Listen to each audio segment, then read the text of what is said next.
नमस्कार। आज हम इस वीडियो में ट्रेन टू पुसान मूवी को हिंदी में एक्सप्लेन करेंगे। इस मूवी को रॉटन टमाटोज पे 95% और IMDb पर 7.6 स्कोर्स मिले हैं। ये मूवी 2016 में आई थी और ये कोरियन है। और इसी के साथ चलिए आगे बढ़ते हैं। मूवी की शुरुआत एक हाईवे चेकपोस्ट से होती है। कुछ पुलिस वाले एक ट्रक को रोकते हैं और उस पर मेडिसिन डालने लगते हैं। फिर हम देख पाते हैं कि वही ट्रक एक हिरन से जाकर टकरा जाता है और वो हिरन मर जाता है।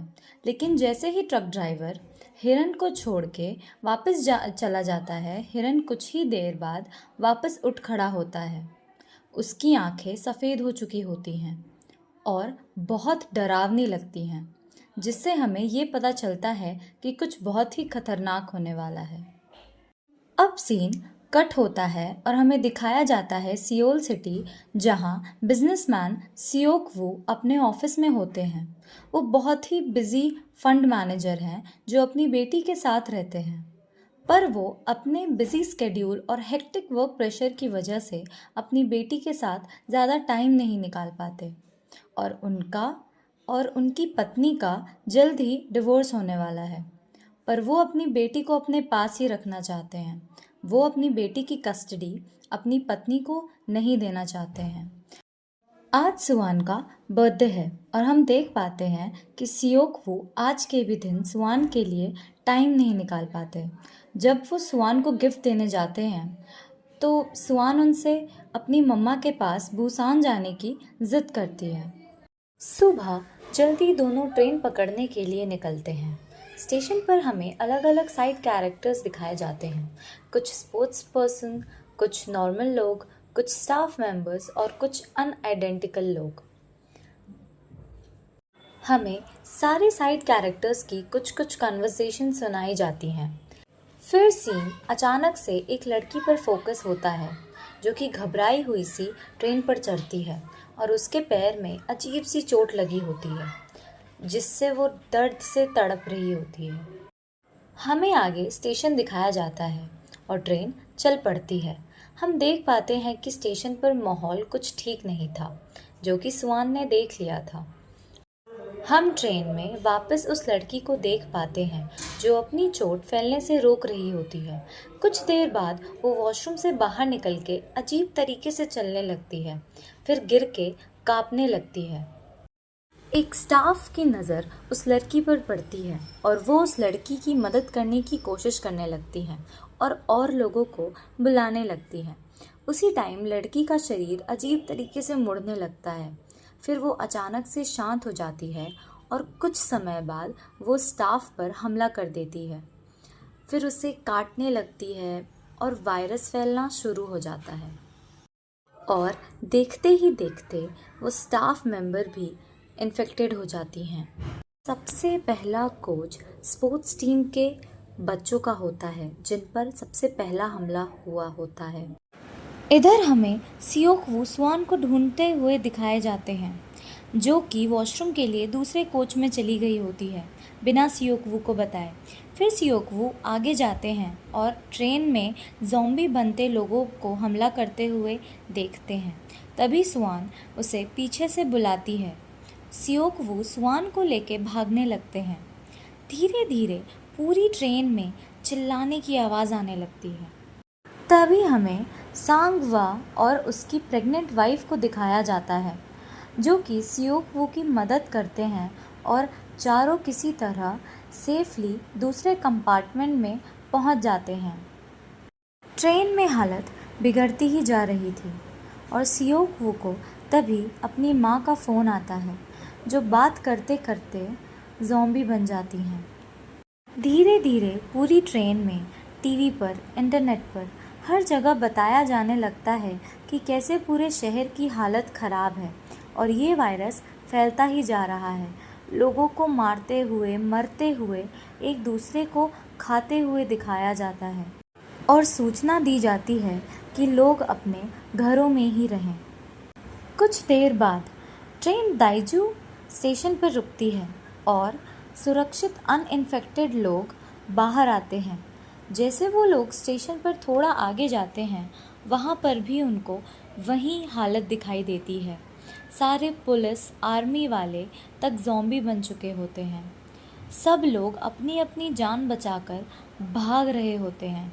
तभी सुआन पर हमला एक ज़ॉम्बी करने लगता है, पर सांगवा आकर सुआन को ऐन मौके पर बचा लेता है। फिर हमें बाकी सारे किरदारों को ट्रेन पर चढ़ने के लिए जद्दोजहद करते हुए दिखाया जाता है। सीन फिर सांगवा, गुक और सियोकवू पर शिफ्ट होता है, जहां हमें सियोकवू और सांगवा को सारे ज़ॉम्बीज़ से लड़ते हुए दिखाया जाता है। फिर हमें दिखाया जाता है कि कैसे सियोकवू, सांगवा और गुक एक दूसरे की मदद करके ट्रेन पर चढ़ते हैं। लेकिन भागा दौड़ी के कारण सब लोग अलग अलग कोचेस में अलग अलग जगह पर चढ़ जाते हैं। फिर हम देख पाते हैं कि सांगवा अपनी प्रेग्नेंट वाइफ से बात करता है और उनको पता चलता है कि वो सब लोग कोच नंबर 13 में हैं और ये सब लोग कोच नंबर 9 में हैं। तो अब इन्हें कोच नंबर 9 से 13 की तरफ जाना होगा। फिर हमें दिखाया जाता है कि कैसे तीनों अपने अगल बगल रखी चीज़ों से खुद के हाथों पैरों को सिक्योर करने लगते हैं। हॉकी स्टिक, डंडे, शील्ड, टेप, सबसे वो अपने हाथ पैर बचाने लगते हैं। फिर पहला टनल आते ही वो सब लोग धीरे धीरे आगे की कोच में बढ़ने लगते हैं। तीनों लोग ज़ॉम्बीज़ से लड़ते लड़ते, घूंसे मारते, धक्के मारते कोचेस को क्रॉस करने लगते हैं। ये मूवी का काफ़ी इंटेंस और थ्रिलिंग सीन है। जब वो लोग आगे बढ़ते हैं तो हम देख पाते हैं कि उन्होंने सारे ज़ॉम्बीज़ को पीछे छोड़ के वो कुक के डब्बे में वापस आ चुके हैं, जहाँ कुक के सारे दोस्त, टीममेट्स ज़ॉम्बी बन चुके होते हैं। कुक बहुत ज़्यादा घबरा जाता है। सांगवा उसे पीछे रहने के लिए बोलता है और सियोकवू सांगवा अकेले ही कुक के सारे दोस्तों से लड़ते हैं। पर जैसे ही टनल आता है, वो सारे ज़ॉम्बी शांत हो जाते हैं और इधर उधर देखने लगते हैं। इससे हमें ये समझ आता है कि वो लोग अंधेरे में देख नहीं सकते, पर आवाज़ ज़रूर सुन सकते हैं। इसी अंधेरे का फ़ायदा उठाते हुए सांगवा, सियोकवू और गुक तीनों ही आगे बढ़ जाते हैं और आखिरकार फाइनली वो लोग अपने घर वालों के पास पहुंच जाते हैं, जहां हमें प्रेग्नेंट लेडी, सुआन, एक बूढ़ी औरत और एक अजीब से आदमी को दिखाया जाता है। ये अजीब सा आदमी पहले से ही इन लोगों के साथ है, पर ना ही हमें इसके बारे में कुछ बताया जाता है, ना ही इसकी आइडेंटिटी रिवील होती है। जब ये सब लोग कोच नंबर 13 में छुपे होते हैं, तभी सीन चेंज होता है और हमें दिखाया जाता है कि कुक की दोस्त वहाँ अपने कोच वाले लोगों से लड़ रही होती है, जो कि इन सबको आने नहीं देना चाहते हैं। तभी हमें इन सब लोगों को वापस दिखाया जाता है, जो कि ट्रेन की रेलिंग पर चढ़ चढ़ के आगे बढ़ रहे होते हैं और ज़ॉम्बीज़ से बच बच के आगे चल रहे होते हैं।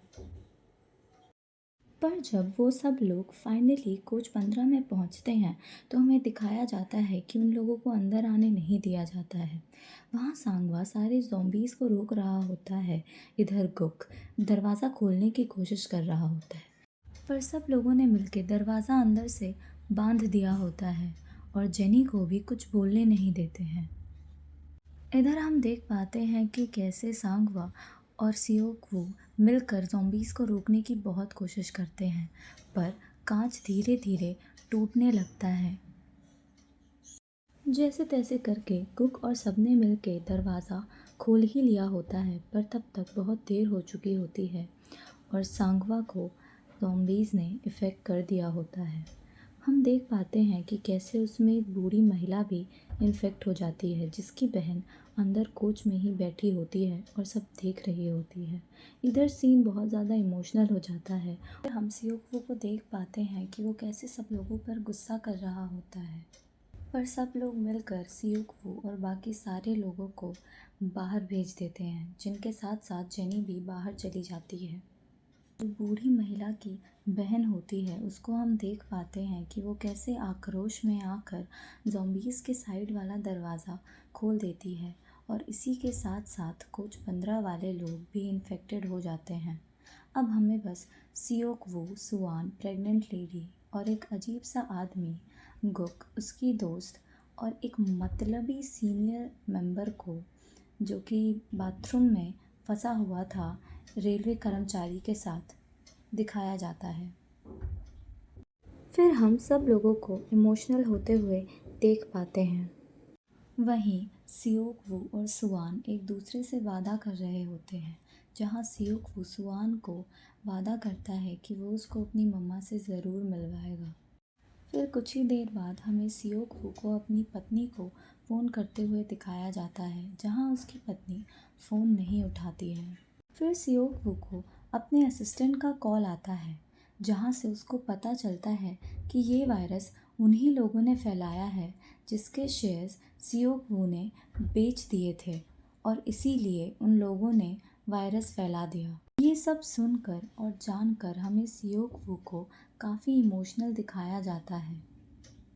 अब सीन चेंज होता है और ट्रेन को रेल ट्रैक ब्लॉकेज की वजह से रुकते हुए बताया जाता है और आगे ना बढ़ने की सूचना दी जाती है। जाते जाते ट्रेन पायलट ये भी बताता है कि वो इंजन शुरू करके बुसान पहुंच जाएगा। जल्द ही अनइन्फेक्टेड या सुरक्षित लोग वहां पहुंच जाएं। तभी हमें सारे अनइन्फेक्टेड लोगों को ट्रेन से बाहर उतरते हुए दिखाया जाता है और ट्रेन पायलट को दूसरा इंजन शुरू करते हुए दिखाया जाता है। ट्रेन में हमें एक सीनियर स्टाफ दिखाया जाता है जो लोगों को धक्का देकर खुद को बचाते हुए दिखता है। आगे जब लोग बढ़ रहे होते हैं तब एक इंजन के टकराने की वजह से सियोक वू, सुआन, प्रेग्नेंट लेडी और उस अजीब से आदमी पर ट्रेन गिर जाती है। गुक और जेनी अलग तरीके से बाहर निकलने की कोशिश कर रहे होते हैं और वहीं वो सीनियर मेंबर पहुंच जाता है, जो जेनी को धक्का देकर खुद को बचाते हुए ज़ॉम्बी से, और जेनी भी इन्फेक्ट हो जाती है। गुक बहुत ही टूट गया होता है और जेनी को अपनी गोद में लेकर रो रहा होता है। कुछ ही समय बाद जेनी गुक को भी इन्फेक्ट कर देती है। फिर हमें वो सीनियर मेंबर भागते हुए दिखाया जाता है, जो कि भागते हुए ज़ॉम्बीज़ को अपने पीछे तक इंजन के पास ले जाता है। ट्रेन पायलट की नज़र उस सीनियर मेंबर पर पड़ती है और वो उनकी मदद करने आता है, पर वो ट्रेन पायलट को भी ज़ॉम्बीज़ पर फेंक देता है और ख़ुद को बचाते हुए इंजन पे चढ़ जाता है। सीन शिफ्ट होके सियोक वू और बाकियों पर जाता है। हाँ, वो लोग ट्रेन में फंसे होते हैं और उनके ऊपर ट्रेन गिरने की वजह से वो लोग खुद को बाहर निकाल नहीं पाते हैं। सियोक वू जैसे तैसे करके बाहर निकलता है और बाकियों की मदद करने लगता है, पर वो अजीब आदमी प्रेग्नेंट लेडी और सुआन को बचाते बचाते इन्फेक्ट हो जाता है। सियोक वू उन दोनों को लेकर भागने लगता है इंजन की तरफ। जैसे वो लोग चढ़ते हैं, काफ़ी सारे ज़ॉम्बीज़ उनके पीछे लटक जाते हैं और एक के बाद एक सारे एक दूसरों पे चढ़ जाते हैं, जिसकी वजह से इंजन रुकने लगता है। जैसे ही सियोक वू ज़ॉम्बीज़ का हाथ छुड़वा के अंदर बढ़ता है, उसे वही सीनियर मेंबर दिखता है जो कि इन्फेक्टेड हो चुका होता है। हमें उन दोनों में लड़ाई होती हुई दिखाई देती है, जहां सियोक वू जैसे तैसे करके सीनियर मेंबर को इंजन पर से तो फेंक देता है, पर उस सीनियर मेंबर ने सियोक वू को भी इन्फेक्ट कर दिया होता है। सियोक वू जल्दबाजी में प्रेग्नेंट लेडी और सुआन को लेकर अंदर इंजन में जाता है और प्रेग्नेंट लेडी को सारी चीज़ें बताने लगता है कि ट्रेन का बटन कैसे काम करता है। सियोक वू और सुआन का काफ़ी इमोशनल एंगल देख पाते हैं। फिर हमें सियोक वू को सुआन के बचपन के बारे में याद करते करते इंजन से कूदते हुए दिखाया जाता है। आखिर में हमें प्रेग्नेंट लेडी और सुआन को चलते हुए बुसान की तरफ बढ़ते हुए दिखाया जाता है। और इसी के साथ हम इस कहानी को ख़त्म होते हुए देख पाते हैं।